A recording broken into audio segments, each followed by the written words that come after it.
मनीषा यादव के बारे में बता रहा था आपको। इस प्रकार से उनके परिवार को भी जानकारी नहीं आई और पुलिस प्रशासन ने पूरी उनके परिवार को भी उनके परिवार को बताया भी गया है सारी चीजें। और मेडिकल जांच भी और जांच अच्छे तरीके से चल रही है। उनका परिवार भी संतुष्ट है। जो लोग धरना कर रहे थे उन्होंने रात को माइक बंद कर दिए थे और वो आज सबके ध्यान में भी आया है। इस प्रकार की जब कोई घटना घटती है उस पर राजनीति ना करते हुए उस परिवार के साथ खड़ा होना चाहिए। और हरियाणा के मुख्यमंत्री नायब सिंह सैनी जी उस परिवार के साथ खड़े हैं, पूरी सरकार साथ खड़ी है। भारतीय जनता पार्टी मनीषा के परिवार के साथ खड़ी है और जो दोषी हैं उनको सजा भी मिलेगी, दोषी पकड़े भी जाएंगे।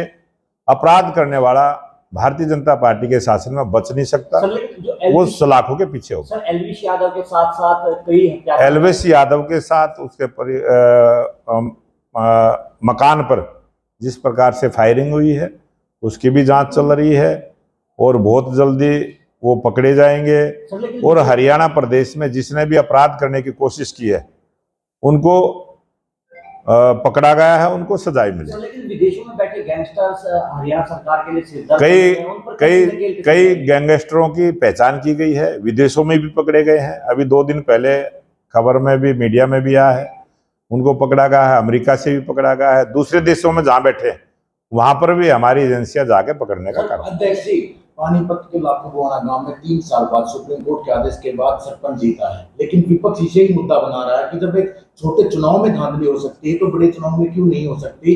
और इसी कारण राहुल गांधी लगातार अब बीजेपी पर सवाल उठा रहे हैं कि वो ईवीएम के जरिए धोखे से जीतती। लाखन माजरा गांव की जो आपने मेरे से चर्चा की है, लाखों बुआना है जो भी है, मेरे को उसकी जानकारी नहीं है, लेकिन वो किस प्रकार का चुनाव है मेरे को जानकारी नहीं है। सरपंच का चुनाव वो ईवीएम से ही हुआ था और राहुल गांधी ये कह रहे हैं जब यहाँ तक कि अखिलेश यादव भी अब छठे चुनाव में जब धांधली हो सकती है तो बड़े चुनाव में क्यों नहीं हो सकती। आरोप तो कोई किसी पे भी लगा सकता है। अगर इस देश में कोई भी व्यक्ति ईवीएम पर आरोप लगाकर उसको सिद्ध करे, इलेक्शन कमीशन ने समय दिया, इलेक्शन कमीशन ने ईवीएम भी देने का काम किया कि हम ईवीएम देते हैं, इसके साथ छेड़खानी हो सकती है क्या है आके बताए।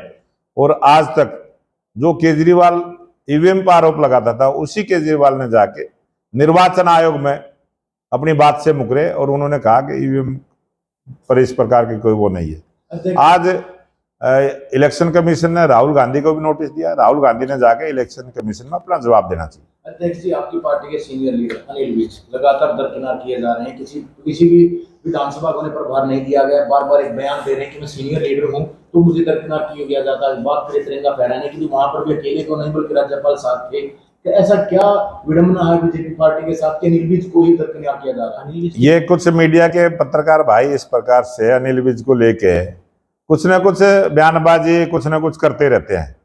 ये अनिल विज जी का प्यार प्रेम पत्रकारों के साथ है, खूब है। उसके पास में ही बैठ के इस प्रकार के वो प्रश्न दूसरे बीजेपी के नेताओं से पूछते रहते हैं, जबकि इसमें कोई सच्चाई नहीं है। अनिल विज जी हमारे बड़े नेता हैं, सीनियर नेता है और बहुत बड़ी जिम्मेवारी है। जो जिम्मेवारी उनको दी गई है वो सारी प्रेस में बताने की नहीं होती। और उन्होंने बयान भी दिया है, वो पूरे हरियाणा में के लिए भी बयान दिया है। उनको एक बड़ी जिम्मेवारी है, बड़ा डिपार्टमेंट उनके पास है। और जिस प्रकार से कहते हैं उनको झंडा नहीं फहराना दिया, अम्बाड़ा के अंदर उन्होंने झंडा फहराया है, गवर्नर साहब के साथ फहराया है, उसको भी प्रश्न चिन्ह लगाते हैं।